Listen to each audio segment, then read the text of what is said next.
నీకు జీవితాంతం తోడుగా నీడుగా ఉండి నీ కష్టసుఖాల్లో పాలు పంచుకోవడానికి ఒక భార్య పేరు మీద ఒక అమ్మాయిని ఇస్తున్నానయ్యా తీసుకో అని శ్రీ మహావిష్ణువు మన కన్యాదానం చేశాడమ్మా. భార్య అంటే అంతే, ప్రతి స్త్రీ లక్ష్మీదేవే, మనం విష్ణువే. అప్పుడు ఆవిడని అలాగే చూసుకోవాలి. ఏకాంతంలో భార్య తల్లిలా ప్రేమిస్తుంది.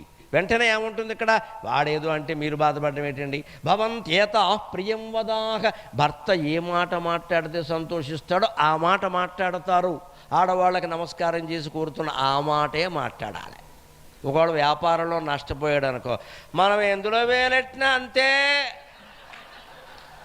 మన చెయ్యి అంతా, మా నాన్న ఏమిటో నా చెయ్యి తీసుకొచ్చి నీ చేతిలో పెట్టాడు, ఇదో కర్మ.